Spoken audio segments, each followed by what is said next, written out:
kita kali ini akan mencoba membuat suatu topografi. Nah, ada beberapa langkah yang harus kita siapkan. Yang pertama tentunya kita menyiapkan tempat yang representatif untuk dilakukan pemetaan. Nah, ukuran yang rencana ditugaskan kepada mahasiswa itu kurang lebih sekitar 25 dikali 25 meter. Sehingga cukup dilakukan di tempat masing-masing. Nah, tentunya yang pertama setelah kita tentukan tadi areanya yang representatif, kita bisa mengukur langsung di lapangan kurang lebih 25 kali 25 itu seperti apa. Nah, batasan itu yang kita lakukan, titik-titik terluar kita beri patok untuk memudahkan pembatasan daerah yang akan kita petakan. Nah, kemudian setelah kita sudah tentukan, maka kita harus membuat sketsa tentang di mana atau bagaimana nanti gambar itu akan menjadi suatu peta yang sesungguhnya. Nah, tentunya untuk membuat sketsa, cara yang paling mudah adalah kita melihat objek yang ada di lapangan dan kita gambarkan sesuai dengan yang mendekati realita. Nah, di sini saya menggambarkan ada satu sketsa yang sudah saya buat. Di sini adalah garis dari sungai, garis dari sungai. Di sini adalah garis daratan dan sebelah kanan ini adalah air. Nah, kita akan mencoba menarik atau memetakan bentuk dari garis tepi sungai ini. Nah, kalau saya lihat bentuk ini ada satu garis, kemudian ada satu arah yang menjorok ke sungai, dan kemudian datar dan menjorok lagi ke sana. Ini saya gambarkan, ini yang menjorok ini adalah bagian yang ini, kemudian yang menjorok yang ini adalah bagian yang sana. Nah, titik 1 Romawi dan 2 Romawi ini adalah bagian terluar dari suatu peta kita. Bagian sisi timur ya, kebetulan nanti yang di sisi barat nanti kita jelaskan kemudian. Kita fokus pada sisi timur. Titik 1 ini akan mengambil detail bentuk yang tidak teratur ini dengan satu titik-titik detail. Titik-titik detail ini, titik pengambilan detail ini kita tempatkan di ujung dari suatu kurva. Ya. Di sini ada satu bentuk yang akan belok. Ya. Nanti akan kita letakkan titik di sini yang akan kita ukur. Kemudian titik 2 itu yang menonjol, di sana ada rumput ya. Kemudian yang 3 yang sebelah di sebelah kirinya. Nanti akan kita peragakan bagaimana mengukurnya. Nah, ya, selanjutnya kita akan mencoba melakukan pengukuran dengan 2 cara. Yang pertama, kita akan mencontohkan satu pengukuran dengan menggunakan kompas biologi yang nanti akan diperagakan oleh Pak Wisnu. Ya, selanjutnya yang harus kita perhatikan adalah cara mencatat dari hasil pengukuran. Nah, yang pertama tadi sudah kita lakukan sketsa, kita buat sketsa sederhana. Kemudian ada poligon dan titik-titik detail. Nah, ini yang perlu kita perhatikan adalah bagaimana mengisi form yang sudah disediakan. Nah, yang pertama adalah yang kita lakukan nanti adalah mengukur antara poligon 1 dengan detil 1. Kemudian poligon 1 dengan detil 2, kemudian poligon 1 dengan detil 3. Nah, itu caranya adalah kita letakkan di sini. Di sini ada P, itu ada poligon, kemudian D itu adalah detil, alfa ini adalah azimut ya, kemudian beta ini adalah slope, kemudian T itu adalah jarak yang kita lakukan dengan mengukurnya menggunakan pita ukur. Nah, kemudian X, Y, dan Z itu menggunakan GPS, yaitu posisi di mana poligon 1 itu berada. Nah, sekarang akan kita peragakan bagaimana Pak Wisnu akan melakukan pengukuran dari poligon 1 ke titik detil 1. Ya, di sini kita akan melihat bagaimana yang kita sketsa dan kita rencanakan tadi dalam pengukuran ini akan kita peragakan. Yang pertama adalah Saudara Wisnu.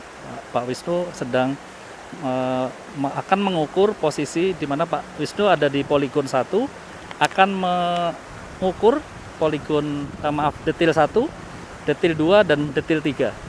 Nah, detil 1, 2 dan 3 ini seperti yang pada sketsa yang tadi kita lihat ya. Kemudian mari kita coba bagaimana kita melakukan pengukuran. Yang pertama yang diukur adalah biring dulu ya.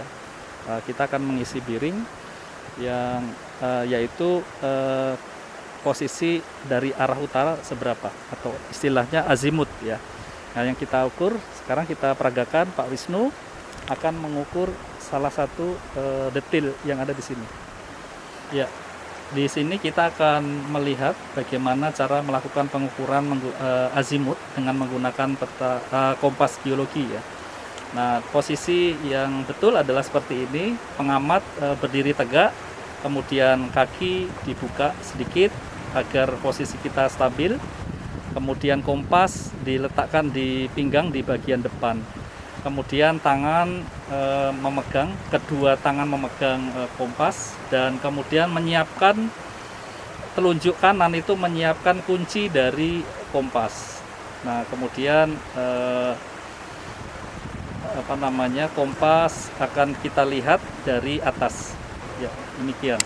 Ya, dalam pengukuran biring atau azimut ini kita perhatikan caranya adalah pada saat kompas adalah dihorizontalkan sehingga nivo mata sapi itu masuk ke dalam lubang yang telah ditandai di sana.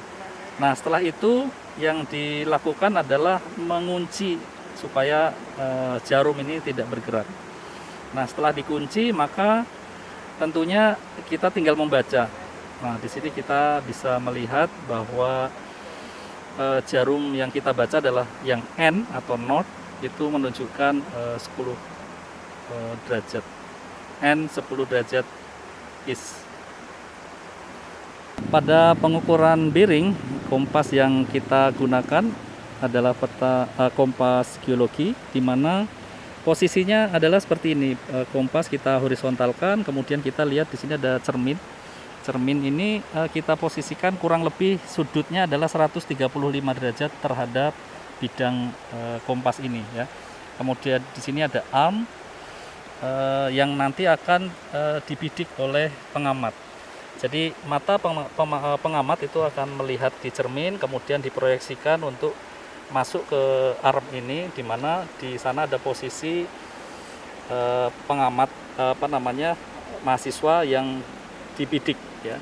Nah, caranya adalah setelah tadi sudah posisi pengamat itu berada di tengah, yang diamati berada di tengah, maka kita lakukan kalau nivo mata sapinya sudah berada di tengah, maka kita lakukan penguncian dari jarum kompas ini. Nah, setelah dikunci, maka ini akan memudahkan kita untuk membacanya. Di sini terlihat bahwa skala yang tertunjuk di situ adalah dari angka N itu adalah 10. Berarti hasil pengamatannya adalah N 10 derajat east. Ya, setelah kita melakukan pengukuran azimut atau biring, ini kita akan melakukan beda tinggi atau slope. Nah, yang kita perlukan adalah tadi kompas geologi, kemudian satu orang pengukur dan satu orang sebagai pemandu atau rambu yang akan dibidik. Syaratnya harusnya kedua orang ini harusnya memiliki ketinggian yang sama. Nah, ini tadi sudah diukur ketinggiannya sama antara Pak Wisnu dan Jos. Nah, silakan Pak Wisnu untuk melakukan pengukuran slope. Ya, pengukuran slope kurang lebih seperti ini. Posisi Pak Wisnu berdiri tegak seperti yang tadi, hanya saja kompas berada di depan sehingga akan bisa melihat lubang bidik itu membidik dari George. Karena ketinggian sama, maka yang akan dibidik adalah persis di mata George. Ya, kurang lebih seperti itu. Setelah dimasukkan nivonya, dapatlah kita ketahui berapa sudut kemiringannya. Ya, pada pengamatan selanjutnya yaitu pengukuran dengan mengukur slope atau beda tinggi. Yang kita lakukan adalah pengamat mengamati objek di mana yang sudah dipastikan ketinggiannya sama. Mata pengamat mengintip dari sudut arm ini ada lubang, kemudian tembus ke ujung dari pangkal dari cermin ini ada lubang pengintip di sana, kemudian ada garis di situ, maka garis itu yang akan dibidikan pada ketinggian yang sama di objek. Nah, selagi pengamatan berlangsung, si pengamat melakukan penyetelan nivo tabung, ya, penyetelan nivo tabung, di mana nivo tabung ini harus berada di tengah dengan menggeserkan lengan yang ada di balik dari kompas ini. Nah, setelah masuk dengan cara mengintip dari cermin, setelah masuk kita sudah selesai, tinggal melakukan pembacaan di kompas ini. Nah, di sini menunjukkan bahwa sudutnya adalah 3 derajat. Ya, cara yang kedua adalah kita bisa menggunakan handphone Android kita, tentunya dengan menginstal software di App Store dengan nama Dioptra. Nah, di sini software ini bisa kita gunakan untuk menggantikan kompas dalam langkah-langkah yang kita jelaskan tadi. Nah, di sini kita lihat objek ada di tengah pada ketinggian tertentu dari satu pengamat yang memiliki ketinggian yang sama, maka dibidik di sana adalah pas di mata dari objek.